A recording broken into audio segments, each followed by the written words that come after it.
Next up, returning guest for the Monster Pod, talking about this race actually in past years. He's also been a regular this season on Horse Players Happy Hour, keeping us up to speed on racing going on from around the world. And speaking of around the world, he joins us from Saudi. He's Callum Helliwell. Callum, how are things? Hi, Peter. Yeah, things are all good here in Riyadh. Just done our first week presenting the English-speaking broadcast for the Jockey Club of Saudi Arabia. So we're 1 week down, just a few more to go. Plenty more as we get to Saudi Cup, end of Feb, and then some racing beyond that as well. So looking forward to really getting stuck in over here. But nice to talk Breeders' Cup as well, because I'm watching plenty of dirt racing now I'm in the desert. That's right. We're here having you here, though. We're bringing you back to your roots. We're talking turf, Juvenile Fillies Turf, to be specific. Now, you're somebody who's come on these airwaves, and you've had some strong opinions about stars from Europe. Been a supporter of a lot of these really good horses over the years. Do we have another one who you're going to be behind in the form of Lake Victoria, who I think it's safe to say brings the best form to this race of any horse ever? Honestly, Peter, I think if your listeners were with me last year, I'll be surprised if they're listening again this year, because I was really banging the drum about the European runners, and they let me down. Porta Fortuna, I watched that replay back about 4 times this afternoon, and I still don't know how she was beaten, especially considering how good a horse she is. And that's my doubts about her in the mile, but hopefully she'll be able to get some redemption in the mile. But Lake Victoria, you're right, brings some exceptional form. She's unbeaten so far, but what's interesting is she's been underrated her whole career. When she ran on debut, and she took on a horse called Red Slippers, and Red Slippers nearly got her on the line, and everyone was like, oh, don't worry about the winner, take out Red Slippers. And she just kept winning since then. She's been a superstar. Red Slippers, on the other hand, has been beaten a few times since then, but Lake Victoria, she's kept on improving. Dropped back to 6 furlongs only last time out at Newmarket, and looked really, really impressive. Probably her career best performance. The drop back to 6, she roared up that Newmarket hill, enjoyed the dip, and went away very nicely. She beat Babouche on that day. You could argue Babouche didn't run her best race, but even if Babouche had turned up, I think she would have struggled to beat Lake Victoria, who I certainly think is a solid market leader and makes sense to be the top of the market. Everything else underneath is an absolute mess, Peter. But the top of the market makes a little bit of sense.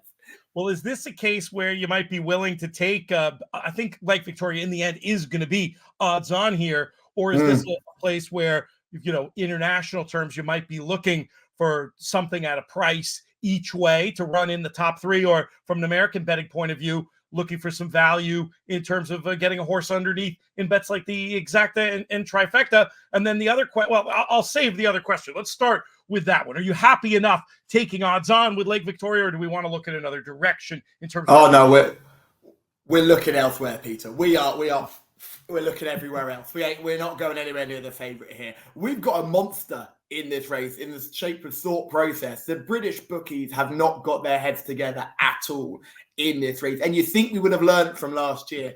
But Thought Process, in some places 10 to 1, as big as 14 to 1s in places. This thing's a monster. What's the win at Santa Anita last time was ridiculous. I mean, she went around on the bridle. She went off 1 to 5, for goodness sakes, but she did it in absolute canter. And then the start before that, over the course and distance that she'll face at Del Mar, she was equally as impressive. She's definitely building up on each start. She's improving with every start. And for me, I was shocked at the fact that she's available at that price. And I think the market's just really far too invested in Heaven's Gate and the favourite Lake Victoria. I'd be taking them both on with the likes of Thought Process and some other American runners further down. Interesting. So that was my next question.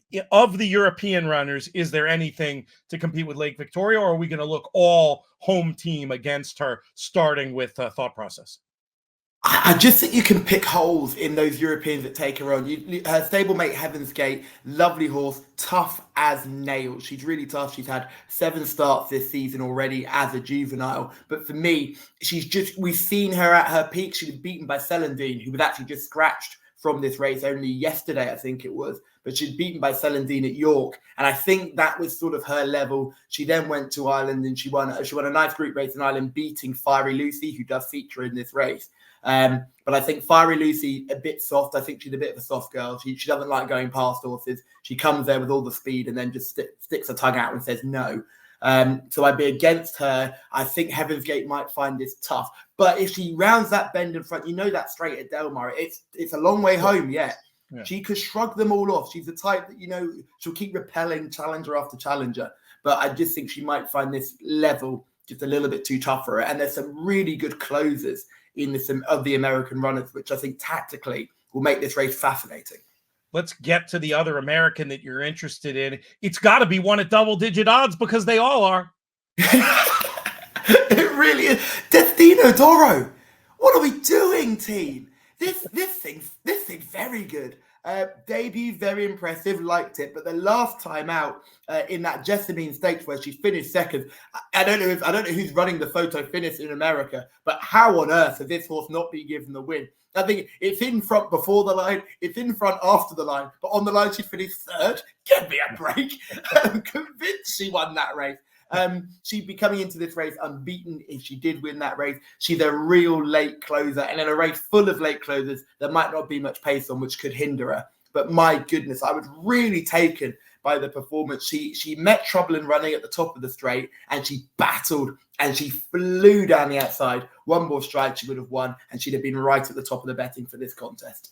Don't forget, also trouble at the start there. So 2 major spots of trouble still ran on. I'm with you. Will the race shape allow her to get all the way to the front? We'll see. It's going to be an interesting tactical affair, but you're going with the Americans. Thought process. Going with the Americans. Thought process, Destino Doro. Whack them in your exotics. Whack them each way if you're in England. If you want an exotic, yeah, definitely put Lake Victoria in there as well. But Lake Victoria and there's 2 American runners, I think you're really going to have a really good chance of getting a top 3 in there altogether, because they're 3 very nice horses. But Lake Victoria, not at that price. No way could I go for it in that price.